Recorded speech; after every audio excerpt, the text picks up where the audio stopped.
Hey everyone, welcome to the Cast and Spirit podcast. My name is John, and this week, we have the coach. You have seen him on a number of my YouTube videos. He has been one of my mentors, especially in surf fishing and just all around fishing here in Southern California. He's really gotten me up to speed where I don't feel like such a noob anymore. This week, we're going to focus on running a clinic for surf fishing. And in this episode, we're really just going to focus in on Surf Fishing 101. If you're interested in getting into it, the kind of gear you need and what to consider.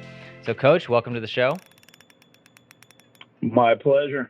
Awesome. I want to know, if I was to get in starting from scratch, what rod and reel kind of combo should I be considering doing surf fishing here in SoCal? There's kind of two different ways to look at it. So, in my mind, you have an 8 to 10 foot class, 12 to 20 pound combo. You can use that for lightweight leopard sharks. You can use it for targeting spot fins in the bays and in our local freshwater, or not freshwater, but our local brackish water. You can use it for open surf, casting sand crabs out farther, et cetera, et cetera. There's another combo. You're looking at I would say, 6 to 10 pound rod with maybe 2,000, 2,500, 3,000 size reel.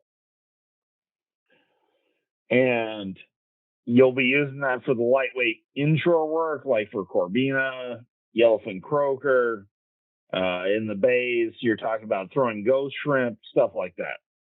So it's primarily we have two kind of styles of fishing you can get interested in. You know, you can take your pretty much light line stuff, go for the stuff close to shore, the halibuts, the croakers and whatnot, and then you could also get something a little bit bigger and go for some of the bigger game out there. Do you think that it's worth getting some of the like really large rods, like some of the guys on the East Coast or in the Gulf, they bring out those like 12, 14 footers and really huck out those monster weights way out there with a big chunk of bait? Like, is that worth it out here, or should we stick closer to shore?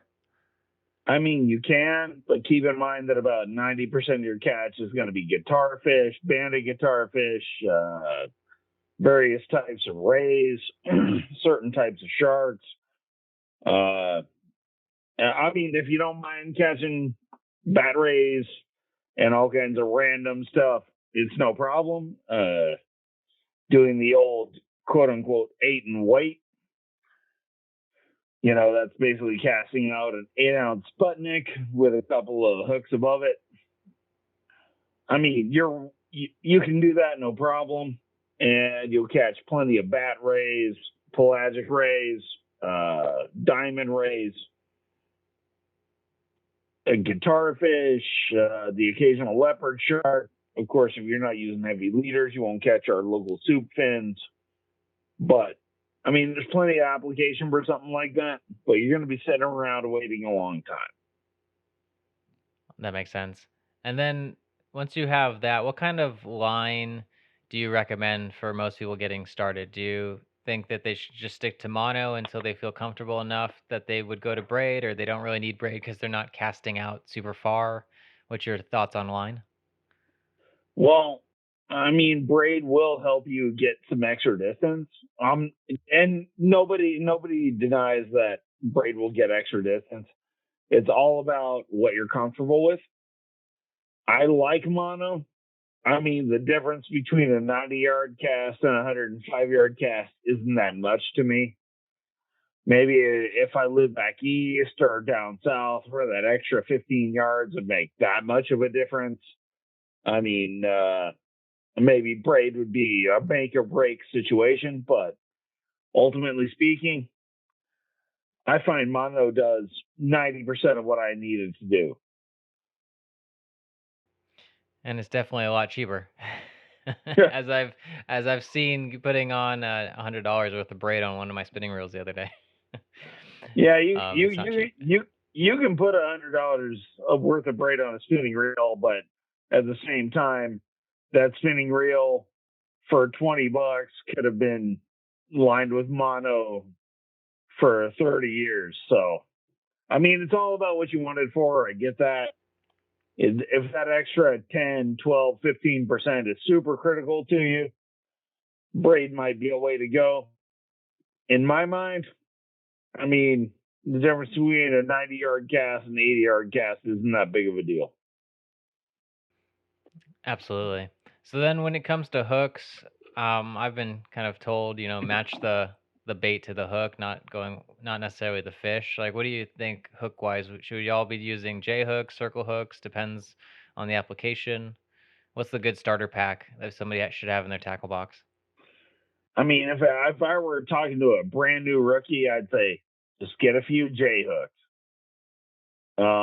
6, 8, 6, and 4 if you're using light gear. If you're using heavier gear, 2, 1, 1 aught, and maybe 3 aught if you're using the heavier stuff. Just keep it And super simple. Live bait hooks is what I would use. And once you're into it a bit and you're worried about gut hook issues or you're having problems with bait theft, or I mean, there's a number of reasons to use circle hooks, but to keep it simple,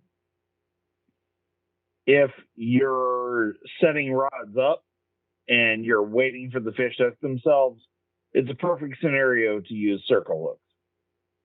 If you are setting the hook, if you're reeling down and slamming into the fish, use J hooks. Super simple. yeah, that makes sense. And then regarding knots, keep it simple. The knot that you know how to tie the best. Do you like to use like Palomar knots for your line to hook connection, or what do you like to use?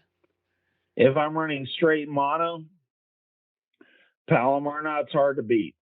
And then I use a spider hitch if I need some movement of the bait, or if we're talking about something that will break off my weight, if I get snagged, I use the surgeon's loop.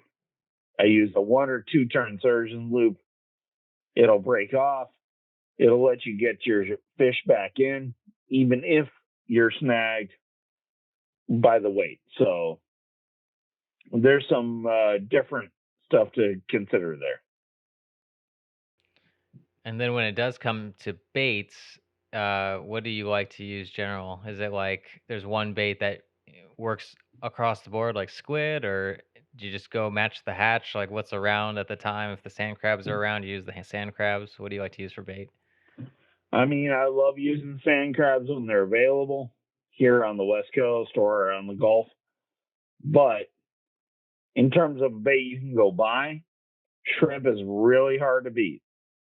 I mean, you just cut a chunk that your hook point will stick out of when you have it on your rig, whatever rig choice you use. Whether it's 3-way, spider hitch, loop knot, dropper, high low. I mean, shrimp will really get bit. If you have really serious bait thief problems, you can either use salted fish of one kind or another, or you can use a squid or salted squid strip bait. But in some areas, I mean, it's really like those bait thieves are like piranhas, and they will just bite everything off your hook. So toughness counts sometimes. And then what about the miscellaneous stuff? Do we mostly wear waders? Do we need pliers? Do we need line cutters specifically? Like what other stuff do you like to carry with you? Because I know you usually have like a bucket full of stuff. Well, usually my bucket has a bunch of steel in the bottom. So, I mean, take it for what it's worth. But I do prefer steel for surf fishing weights whenever possible, only because if I snap it off, if it gets snagged, if I break off, it'll just dissolve into the background of the bottom. But I mean, oh man, this is super complicated. But no matter what you decide to do, try to minimize your environmental impact, please. No matter what it is you do, please minimize your environmental impact. If you do, the earth will thank you for it later, whether you see it or not. So, Absolutely. Yeah. no matter what, we have to be stewards of our environment. The more steel we use instead of lead, the better. Well, that's perfect. Coach, thanks for this episode. I think this is a perfect primer to get people who are interested in taking up surf fishing, especially when just getting started. They're going to learn a lot from this. If you guys want to find Coach, I will leave a link to all of his contact information, especially on sdfish.com, where he is prevalent. One of the best posters, the most postings ever, I think, from any one member is from Coach. And tomorrow we're going to be covering surf fishing, the fisheries out here, what to target, and what's worth going for. Thanks, Coach, for being on the show. My pleasure, man. Hey, just one more thing before you go. Would you find it helpful to get a few fishing tips and tricks sent straight to your inbox? Well, if so, head over to castandspear.com/join and sign up for our weekly newsletter. Tight lines.